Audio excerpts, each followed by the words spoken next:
What's up, everybody? Welcome to another director ranking video where I rank every film by certain directors. I have done other director ranking videos in the past, such as Ari Aster, Mike Judge, and the Coen brothers. Check those out, as well as many others on the channel. I have a playlist. But today I will be ranking one I'm actually excited about because this is my favorite director now. After watching all of his films, I can easily say that this is my favorite director. Today I'll be ranking all 22 of Richard Linklater's films. Yes. Yeah, I used to say that David Lynch was my favorite director, and of course I still love Lynch, but as through the years, as my movie taste, my film taste has kind of changed a bit, I've really been very into independent cinema and also dialogue heavy films, and Linklater does both very well. Of course, he's done some more big budget films, in his later career, but he started out as an independent filmmaker. So yeah, I'm very excited for this one. So okay. A few things, of course, keep in mind, these are my personal opinions. If my least favorite is your favorite, sorry. If my favorite is your least favorite, then too bad. It's my personal opinions. And also, one thing I want to mention is there is a certain film on here that I will include that maybe some people wouldn't include, maybe because it's hard to find, but I am going to include his debut film, It's Impossible to Learn to Plow by Reading Books, the one that came before Slacker. It used to be on the filmography on Richard Linklater's Wikipedia page, but for some reason they took it off of there, and I don't understand why. Whenever I started this ranking, it was on there, and then they took it off before I finished it. But since I already had it, since I already ranked it, and I even rewatched it and ranked it again, figured I'd include that one, and it is a full-length feature film, so yeah, I count it as his debut film. I do, just like I counted A Fistful of Fingers as Edgar Wright's debut. So yeah, all right. So I think I explained everything. All that out of the way, let's go ahead and get started, shall we? Okay, so coming in at number 22, my least favorite Richard Linklater film, that would be The Newton Boys. Yeah. Now, I don't necessarily think that this is a bad movie. I just found it boring. I personally just found it boring and just not really that interesting. This is, I think, maybe his first film with a big budget, but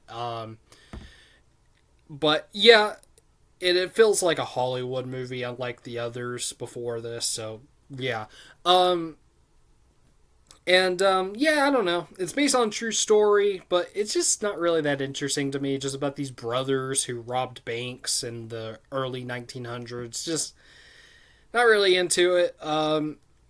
It has a good cast, I will say. You got, Matthew McConaughey, Ski Aldridge, Ethan Hawke, who is my favorite actor, and we'll be seeing a lot of him on here. As well as Vincent D'Onofrio and Dwight Yoakam.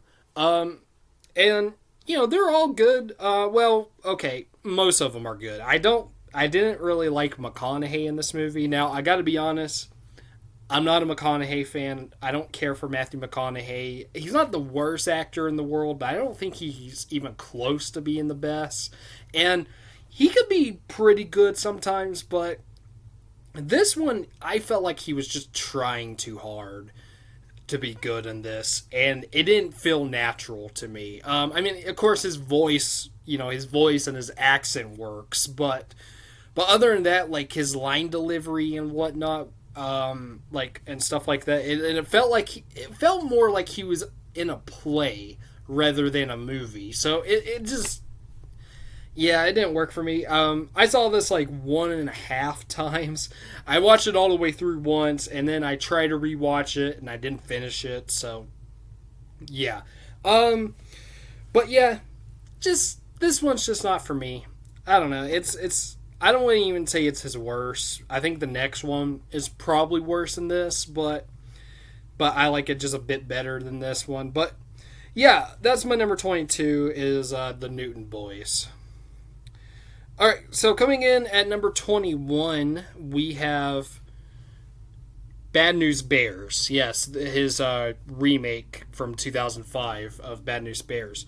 I actually haven't even seen the original yet. I know I need to. That one had Walter Matthau in it. But, yeah, I don't know. I mean, I think the performances are okay. Billy Bob Thornton's not bad. Greg Kinnear and Marshall Gay Harden are in it as well, and they're all right. I did like the girl in it. I thought she was really good. Played by Sammy Kane Kraft. Yeah, she was good. But yeah, other than that, just not a fan of this one either. Just it's a baseball movie, and don't care for baseball, so yeah. Maybe I'll like the original better. We'll see, but yeah. Bad News Bears, that's my number 21. Okay, coming in at number 20, this one's also kind of a baseball film as well. A bit better, but I gotta be honest, this one disappointed me. I wanted to love this movie, and I didn't. And some might get mad at me, because I think some might say this is his most underrated film, but I disagree. I didn't think it was that good. So my number 20 is Everybody Wants Some. Yeah, this one disappointed me. I wanted to have a good time with this, and I for the most part I didn't. Now I think the only thing I kind of liked about it was, well, some of the performances were good. Like Blake Jenner was good, Zoe Deutch was great. You got Glenn Powell in this, and he was very good, and White Russell too, which I don't even remember him, but apparently he's in it too. But like, I think all of them were pretty decent, honestly, but it's just, I don't know. Okay, another thing I forgot to mention. Yeah, I really liked Zoe Deutch in this movie. Her character was awesome, and I thought her chemistry with Blake Jenner was really good. And spoilers, but at the end they do begin dating, and I thought it was bullshit that was at the very end, because I wanted to see where their relationship would go, but no, the movie ended. So yeah, that was the ending sucked. I hated the ending. I don't hate the movie, but I did hate the ending. So yeah, that was like the only thing I was like really invested in was their relationship, even before they started dating. But yeah, but yeah, wasn't a fan. I'm sorry. Those of you who are, I'm sorry. But yeah, that's my number 20 is Everybody Wants Some. Okay, coming in at number 19, I used to own this on DVD, but I saw it twice, and after the second time, I was like, yeah, I still don't really like this movie, so I took it out of my collection. My number 19 is Fast Food Nation. So, I appreciate the message behind this film. I feel like this is a personal film to Linklater, because he is a vegetarian, and it's talking about the fast food industry, and how evil it is, quote unquote. Whether it is, maybe, I don't know, but it does show like some stuff, and there's even some hard to watch stuff. Like I believe it's real too. There's even some scenes with in a slaughterhouse. It takes place in a slaughterhouse, them slaughtering cows, and it's very graphic and not easy to watch. So if you're not into that, don't watch this movie. But other than that, I don't know. If you can take it, I would kind of recommend it, because I don't think it's a bad movie at all. I really don't. I think it's mostly just the entertainment value is just not all the way there, and the rewatchability value factor too. Just it's just not there. But I think all the actors are really good, and it has of course Ethan Hawke again, as well as Ashley Johnson, aka Ellie from The Last of Us. I'm a huge Last of Us fan, and I have a huge crush on Ashley Johnson, so it was awesome seeing them in this movie. And you got actors too, some good actors like Greg Kinnear, Paul Dano, Louis Guzman, Patricia Arquette, and even Bruce Willis is in this movie, and you even got like a couple musicians like Chris Christopherson and Avril Lavigne as well, which is kind of interesting. But I think everybody was pretty damn good in this film. It just, yeah, it's just not. It just didn't work for me all the way, unfortunately. I wanted to like this movie on a second watch, because the first watch I didn't. I think it was about kind of the same. Just like, I appreciate the message, but I just wasn't too into it. I thought maybe on a second watch I would like it better, and I didn't. Well, maybe slightly better, but not by much. I still just, I don't know. It's okay. It's an okay movie. I just wish it was better. Yeah. So yeah, that's my number 19 is Fast Food Nation. Okay, coming at number 18, this is another movie I wish I liked better. Now, I've only saw this one once as Fast Food Nation. I rewatched that before I started, before I said I was done with this ranking. But this one, I think is even better than Fast Food Nation. I think this one's actually a really good film. It's just not all the way entertaining for me. That's Waking Life, his first animated film. And I'll talk about two other animated films later, but this one's pretty cool though. This one has the kid from Dazed and Confused, the main one in it, and he and I think the movie itself is mostly about dreams, and I think that's pretty cool, and there's some really cool scenes in it. It's kind of almost like an anthology film, though. Even Ethan Hawke and Julie Delpy are in one scene, and there's supposed to be a couple, but they're actually credited as Jesse and Celine from the Before trilogy, which I find that odd, just because this came before Sunset, the second installment. So I don't know. I find that interesting. It's like, I don't think that really was Jesse and Celine. They were just credited as them, just because, I guess.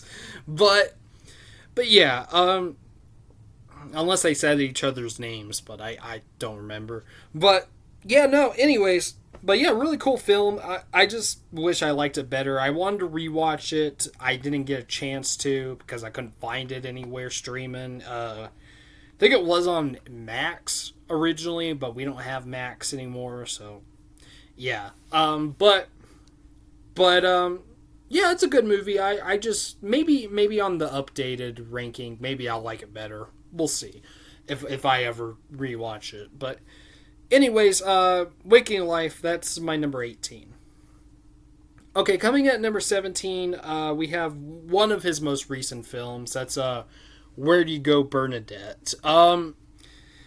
This one, I think the performances are really good. Cinematography and editing was really good, and I loved the ending. But I don't know. Like I said, performances, Cate Blanchett was great, and I really liked who played her daughter, Emma Nelson. I thought they were good, and they had great chemistry together. You also got Billy Crudup and Kristen Wiig, Judy Greer, and Lawrence Fishburne. So yeah, and they're all pretty good. But I don't know. It just the story. I just wasn't really that interested into the story. I don't know. I do think her character is kind of interesting, though, Cate Blanchett's, but it still didn't really work for me, unfortunately. Maybe it will on rewatch, maybe. But yeah, it was okay. This one was okay. Like I said though, it did have a really good ending. The ending was great. So yeah, Where'd You Go, Bernadette? That is number 17. Oh shit! I forgot I have this one on DVD. And I forgot to pull it out. Okay, I'll be right back. All right, so coming in at number 16, we have Me and Orson Welles. Now I got to be honest, this one surprised me. I wasn't entirely sure if I was going to like this or not, and I barely liked it, but I still liked it. I thought it was pretty good. It has Zac Efron in it during his High School Musical days, weirdly enough. But yeah, as well as Claire Danes and Christian McKay, who plays Orson Welles, and I think he doesn't really look like Orson, but he sounded just like Orson Welles. So he had the voice, and he was very good, as well as Claire Danes. But yeah, it was a good movie. I liked it. I have a feeling maybe on rewatch I might even like it better, but it's a good movie. It's just not one of the best. It's only a 6 out of 10, but I still liked it. I thought it was good. So yeah, Me and Orson Welles. That's my number 18. No, sorry, 16. Yeah. Okay, coming at number 15. Now this one, people might get mad at me for putting it this low, and also of what I'm about to say.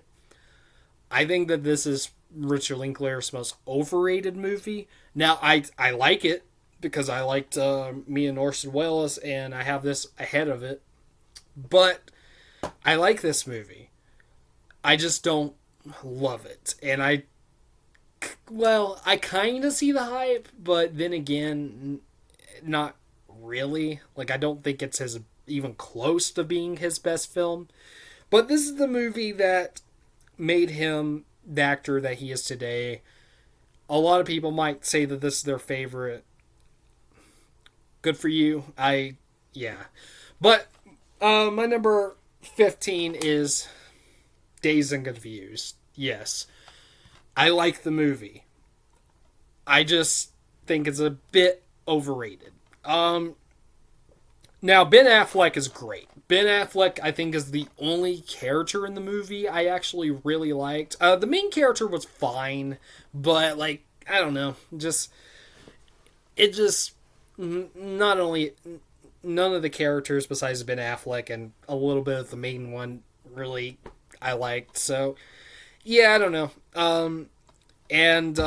Also, I don't understand why this is the movie that made McConaughey the actor that he is, because, well, okay, I will admit, he is better in this movie than he was in The Newton Boys. Like, he's pretty decent. However, it's his character that I can't stand. Of course, he's the most quoted character in the film, and he is a pedophile. And people don't realize that. This guy is like 20-something years old. And he's hanging out with high school kids, which is kind of weird, but, you know, that wouldn't be so bad. But he also flirts with the girls, with the underage girls. And he even says that famous line that everyone quotes that clearly says that he's a pedophile. That's what I liked about these high school girls. They, I get older, they say the same age. Yeah, that just screams that you're a pedophile. not if you yourself quote that. As long as you don't mean that.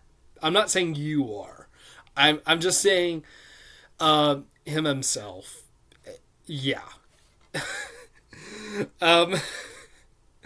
But I don't understand. Like, we live in quote unquote cancel culture, and yet that character never got canceled. It's weird to me. But whenever he maybe should in some ways, but whatever. But yeah, I'm not a big fan of Dazed and Confused. I own it, and I think it's good. I think it's very well made, and everybody does a good job in it. And the soundtrack is great. But other than that, just I'm not a big fan. I did review this a long time ago on the channel. You can check it out if you want, but I was pretty negative. That was my first time watching. I didn't like it at all when I first saw it. And but my opinion has changed a little bit, but I still don't love this movie. So yeah, Dazed and Confused. That's my number 15. Okay, coming in at number 14 is one of his most recent films and another one of his animated films. That's Apollo 10 and a half, A Space Age Childhood. Now, one thing I will say about this movie is that it's very entertaining, but at the same time a bit boring at certain points. I gotta say, the space stuff I'm not really that into. I don't know. It's just kind of boring to me. But when it shows, the kid's life, when it shows, his life and, his relationship with his family and friends, that is really cool. I like that a lot. And the narration by Jack Black is amazing. Of course, not the last time we'll see Jack Black on here. We got 2 other movies with him. But yeah. Just the space stuff, I just found a bit boring. I don't know. But the other stuff was really good. So, yeah, yeah, it's a good movie. Just, a bit boring at times, but it's pretty cool. It's almost like a documentary, but in animation. So, it's pretty cool. So yeah, that's my number 14, Apollo 10 and a half. Alright, I'm gonna get a drink. Sorry for the slurping. Okay. Let's see, what number is this? Number 13. Alright. So number 13 is his very first feature. It's impossible to learn to plow by reading books. Had to read it before I read the title before I show it, because it's not easy to memorize, but it's a long title. So yeah, this is his debut film, before Slacker, and it's hard to find. The easiest way to find it, maybe on YouTube. It's probably on YouTube, and that's even easier, but it's also on the Slacker Criterion. I own Slacker on Criterion DVD, which I'll show later, and it's on the second disc, so there you go. Yeah, so this movie, I gotta say, when I first saw it, I didn't think too much of it. I appreciated, the filmmaking aspect and whatnot, but it took me multiple rewatches to really actually like this movie. Of course, I don't think it's a masterpiece. I don't think it's bad, but I think it's actually very good for, a movie that was made with, I'm guessing, probably no money, if any, maybe some, but not very much, because it's very independent, and Richard Linklater himself, he's in the movie, he plays the lead character, and he is basically the one, he's the only one that operated the camera. He would set the camera on a tripod, hit record, then he would walk in front of it and go on a train or in another room or something like that. And then he even said on the commentary that after he did that, he would literally especially if he goes farther away, he would have to sprint back and and hit and stop the recording because he wanted to save time on the camera.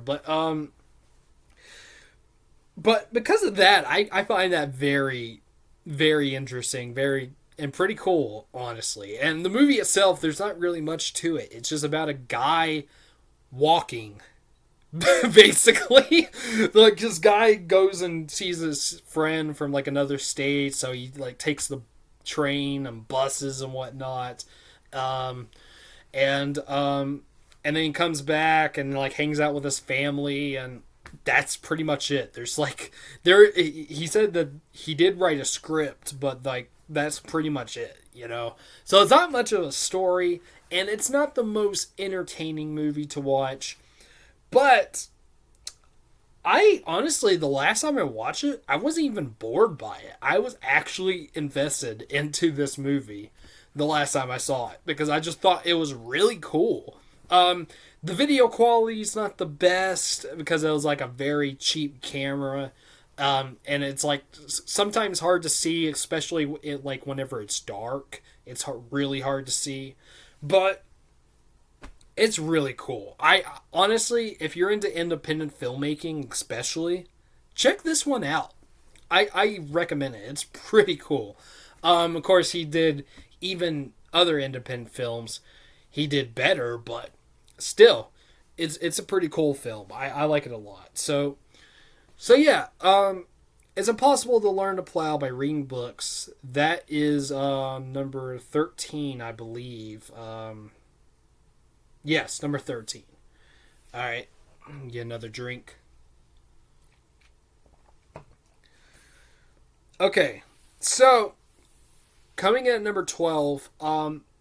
So I said that everybody wants some. Wait, did I say it? I don't even remember if I said it. But that movie is about college jocks. I don't think I said that actually. I said this is my second attempt on doing this video, and I remember I said it in that last one. But everybody wants some. Sorry, everybody wants some is about college jocks, and that's a subject I'm not interested in. However, this movie, it has a subject that I'm not interested in. However, unlike that movie, this movie actually made me give a shit about the characters. I mean, I gave a shit about Zoe Deutch, but it made me give a shit about the characters and the story, even though that these characters were Vietnam vets, and that's not a subject I'm interested in. I still really liked this movie a lot. So that's Last Flag Flying, starring Steve Carell, Bryan Cranston, and Lawrence Fishburne. All give amazing performances. They have great chemistry together, and the writing is amazing. It's not an easy watch well, I mean, it's not the saddest movie in the world, but it's a little bit sad. I mean, the story is pretty sad. It's about Steve Carell's character. His son died in the Vietnam War, got killed, and he goes to his former buddies, his former Vietnam buddies, Bryan Cranston and Lawrence Fishburne, and he asks them to come with them to bury his son, and that's pretty much it. But I gotta say, for a sad movie, it's also actually pretty funny. There's some humor in the scene. Bryan Cranston is hilarious because he's such an asshole, but he's a likable asshole though. He really is, and he's just really funny in this movie. And even Lawrence Fishburne is a little funny at times too. And there's one scene in particular that's even my favorite scene in the film, where what was it? It was the three of them and another guy, this younger guy who served with Steve Carell's son in the war. I think he was a friend of his too, and they're all like on the train just bullshitting, telling stories about them, the younger days and stuff, and that scene is hilarious because it felt like I was there with them, just laughing, listening to their stories, and yeah, that was great. That was so good, so really so damn good. Yeah, and this movie is really good too. I highly recommend it. I think that this is one of his most underrated films. So yeah. Last Flag Flying, great film, and that is my number 12. Yeah. Okay, so coming in at number 11 is another one that I find underrated, and that is Bernie. Now, I could be wrong, but I believe that this is Cade's favorite Richard Linklater film, which he hasn't seen too much. My cousin from Your Cousins Are Critics, if you don't know. But I I know he, of course, me and him talked about Slacker on our podcast, and I know he's seen School of Rock as well, and maybe he saw some others. I don't know, but I remember he told me he saw this movie before me, and he really enjoyed it, and yeah, I can't really blame him. I don't think it's his best, but it's a very good film. Bernie is really good. It's based on a true story. Jack Black, okay, this is Jack Black's best performance, in my opinion.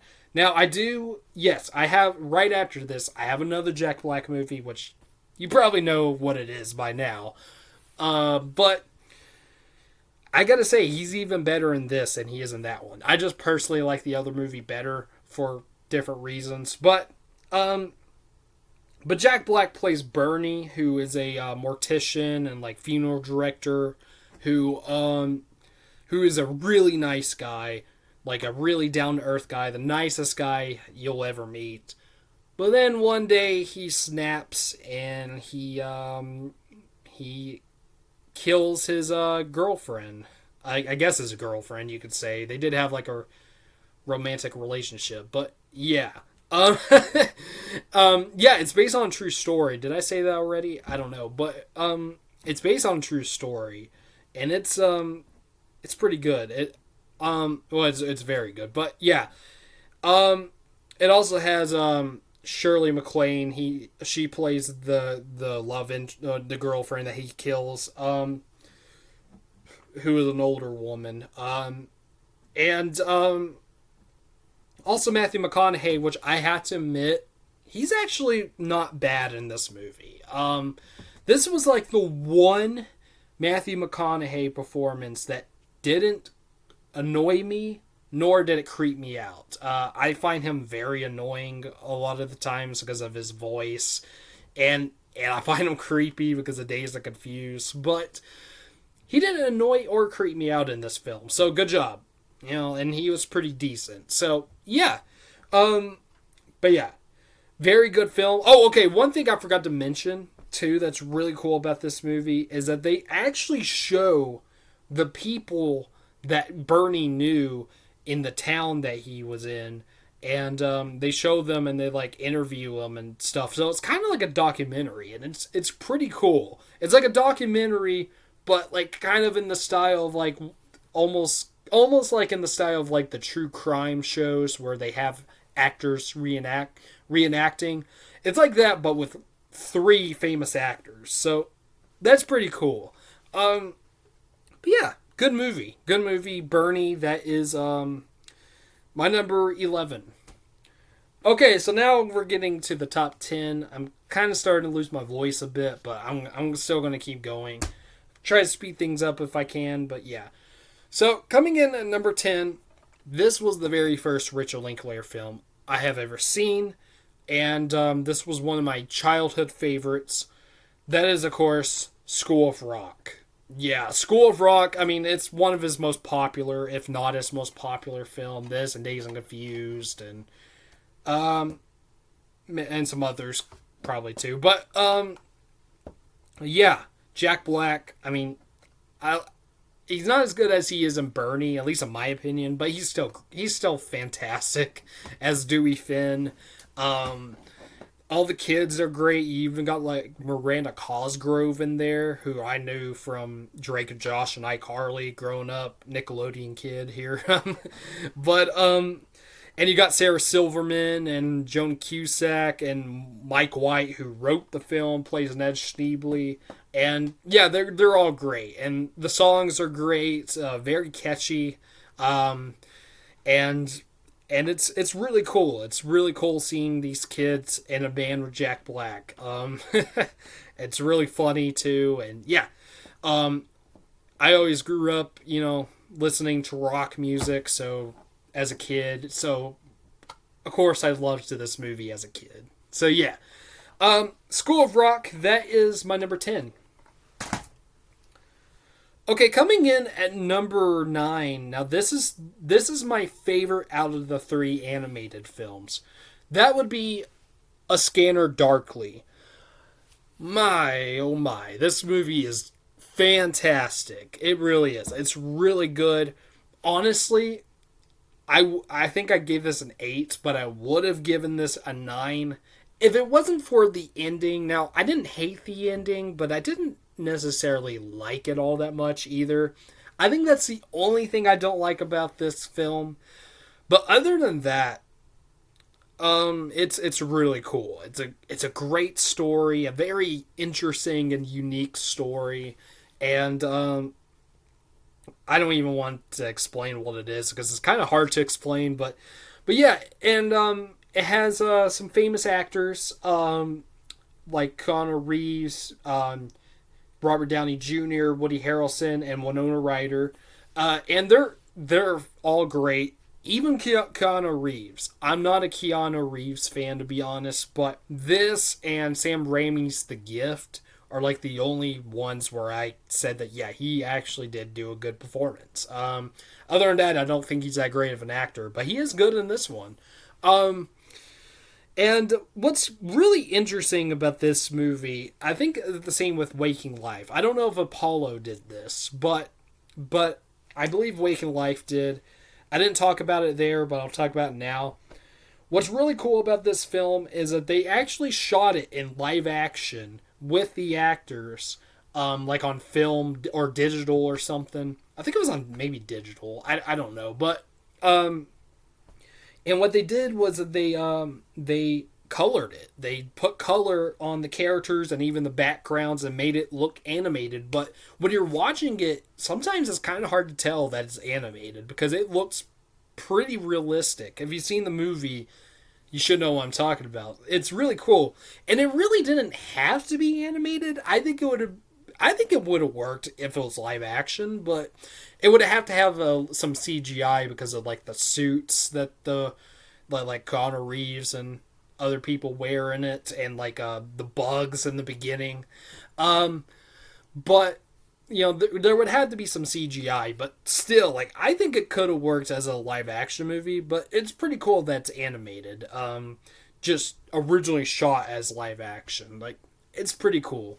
But yeah, really good movie. I wish the ending was a bit better, but still a good movie. Still a very good film. Yeah, Scanner Darkly, that is my number 9.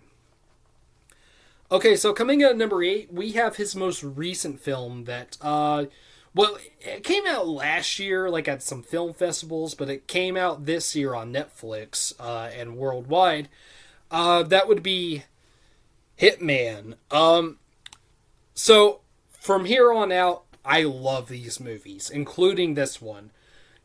This and the next 7, as of right now, are on my favorite movies list. So yeah, even this one. I will say, I rewatched this, and I don't know if I liked it. Well, I mean, I liked it just about as much as I did the first time. But however, one thing I will say is that, kind of like a Scanner Darkly, while I don't think it's a bad ending, I did think that the ending was rushed, and there was a little bit of something I noticed too about it. It was like that didn't really quite make sense to me. It was like, wait, how did this so and so blah blah blah blah blah? Like, I don't want to spoil, but it did kind of confuse me. Like, I'm like, wait, that doesn't really make a whole lot of sense. It didn't even click with me the first time I saw it, but this time around, something didn't quite make sense with me about that ending. But I don't know. I'm autistic. I can't. Sometimes I just have a hard time understanding things. But other than that, great film. The ending was rushed, but it's still other than that, a pretty well paced film, and the performances are outstanding. Of course, Glenn Powell again. It's fantastic, as well as Andrea Ajorna as the love interest, as Madison. And yeah, they have great chemistry together. I thought Austin Emilio as Jasper was really good, as well as the two other guys that were helping him out. And yeah, and it's somewhat based on a real person, but it's a fictionalized story about this person, this guy named Gary Johnson, who was a his full time job was a college professor, but his part time job was helping with the cops take down like people who try to hire hitmen, and he disguises himself as a hitman. And then in this movie, he falls in love with this woman who hires him and talks her out of it, and then they form a relationship. And yeah, it's a good movie. It's really funny, and Glenn Powell, this movie and that one he did with Sydney Sweeney, Anyone But You. These are like, I mean, he's a big star now because of these two movies, and he was also in Twisters as well. But yeah, he's been around for a little while, but he's now having like a big career, and I'm glad. He's a great actor. I love Glenn Powell, and yeah, this is a really good romantic comedy that I highly recommend if you haven't seen it already. But yeah, Hitman, very good. That's my number 8. Okay, coming in at number 7. Now this is the only Richard Linklater film to win an Oscar, and it's also the first one to be nominated, or maybe the only one so far to be. It's the only. Okay, all right. Let me start over. It's the only Richard Linklater film to win an Oscar, and it's the only one to be nominated for Best Picture. That'd be Boyhood.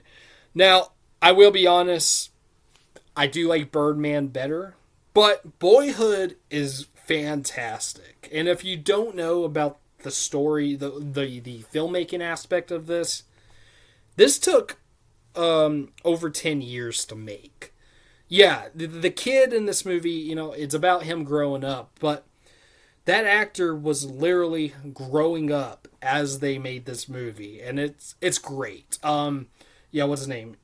Eller Coltrane as Mason, fantastic. You even got Richard Linklater's daughter as his sister, and you got, of course, Patricia Arquette and Ethan Hawke as their parents, who are divorced. But yeah, Patricia Arquette won an Oscar for this, for Best Supporting Actress, which she was good, but I don't know.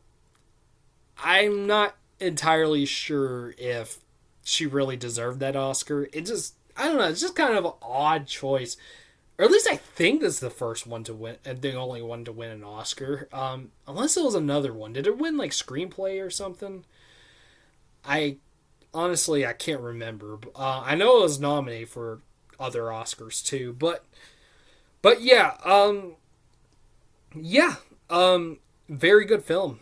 Not really much I can say. Just a very good film, and it's really cool to see this kid grow up. And yeah, that is what was that? That's my number 7. All right, I'm gonna take a short little break here. I'll be right back. Okay, so now we're in the top 6, and 6, 5, and 4. I'm gonna say them all.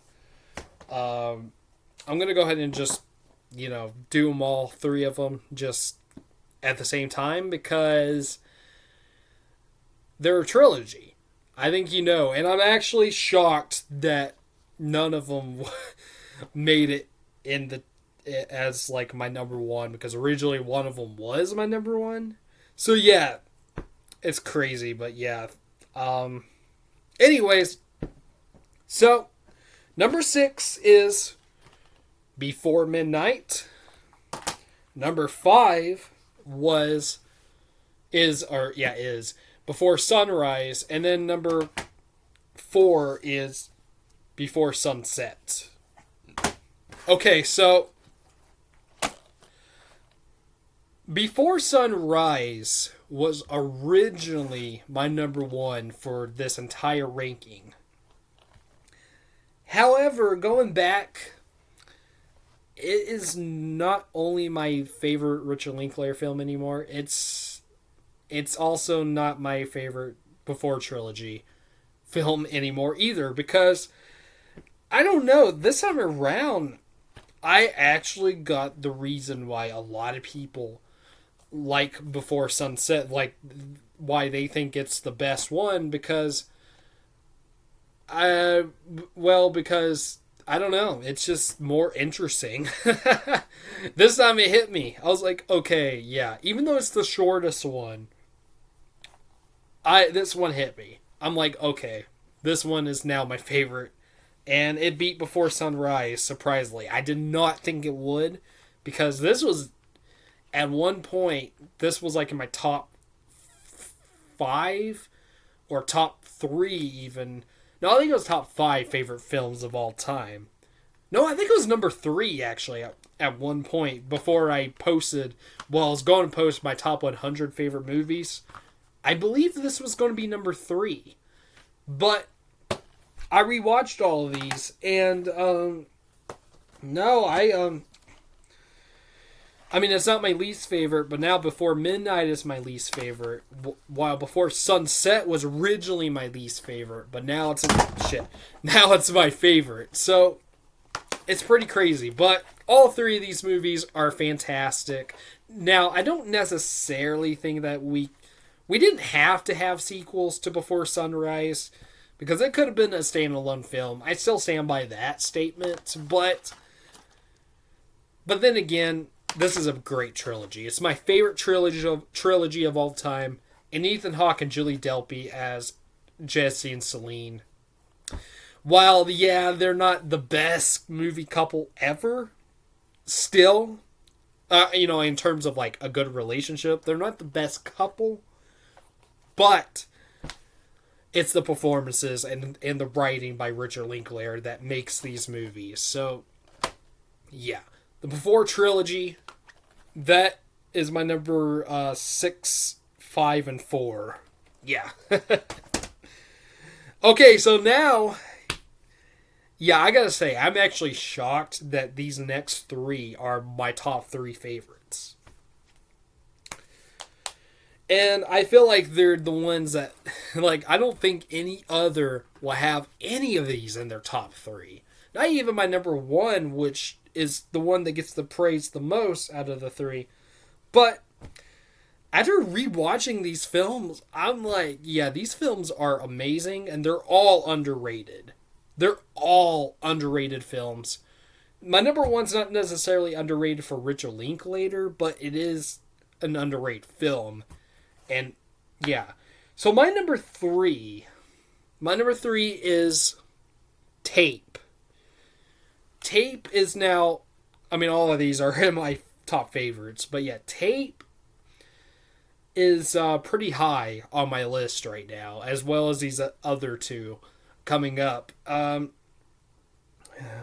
What I love about Tape is that it's based on a play, for one thing, and it does feel that way, but it works as a film because of the multiple camera setup that's done in this film, and also it was shot, like, I think on digital or something like that, but it looks amazing. And there's only 3 characters in this entire film, played by 3 actors: Ethan Hawke, Uma Thurman, and Richard Sean Leonard. And they're all amazing, especially Ethan Hawke. Ethan Hawke's energy in this film is hilarious. Like, he is so funny. He even gives off Jim Carrey vibes a bit in this film. But he's really funny, entertaining. His character is an asshole, but he's great, though. And yeah. And I can imagine that some people wouldn't like this movie just because there's so much. All it is, it's a dialogue film. That's all it is. I love dialogue, though. I love dialogue, and I actually, yeah, Richard Linklater didn't even write this, but he still made an amazing film, though. The writer, I don't know his name, but he did a fantastic job, and it is great. The Whale with Brendan Fraser is one of my favorite films of all time, and it's like also a one setting movie, and so is this. This is just like a tiny ass like motel room. Um, but yeah. So, and also The Whale is based on a play. So yeah, as well as the next movie. The next movie, I don't know why I pointed this way because I don't even own it, but the next movie is also based on a play, and it wasn't even written by Richard Linklater either. But Tape, yeah, Tape is great. It's on YouTube. You can watch it there. That's probably the easiest way to watch it. But yeah, it's great. I love Tape, and that's my number 3. Coming at number 2 is a criminally underrated film that doesn't get talked about. I can understand Tape not being talked about that much, but this one I think needs to be talked about by everybody because I legit think that this is an underrated masterpiece. I really do. My number 2 is Suburbia, and it's not the 80s Suburbia, it's the one from the 90s with the capital U in the middle, but yeah. So,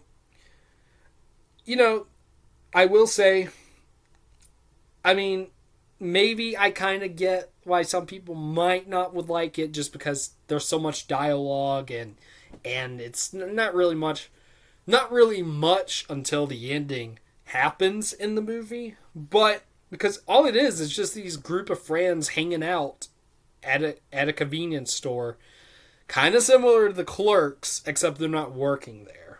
They're just hanging out outside of the convenience store. But and one of them is even like a famous rock star, and he comes back and he visits his friends, and one of them is like really jealous of him and it's kind of a dick to him and stuff. But yeah, this movie's fan-fucking-tastic. I love Suburbia. You got some big names, like you got Giovanni Ribisi and Parker Posey and Steve Zahn. Like they're kind of big names. You also got Nicky Katt, who was in Dazed and Confused, and some others that I never really heard of. But everybody in this movie is great. Oh yeah, the what's his name? The guy who plays the dude from the Indian or whatever. I don't know if he's Indian, something like that. From Office Space. He plays the guy working at the convenience store. But AJ Nadu, that's the actor's name. But yeah, they all give amazing performances. This movie's pretty funny, as well as kind of even the drama is really good in this movie. Like, it doesn't get super serious until the very end, but that ending hits me every time. And I just want to say, I'm just going to say poor BB. BB is one of the characters. I'm just going to say poor BB. That's it. If that's spoilers, then I apologize, but yeah. And also I have to mention the soundtrack. You got Sonic Youth in this movie. Like their best version of my favorite song of theirs, Sunday.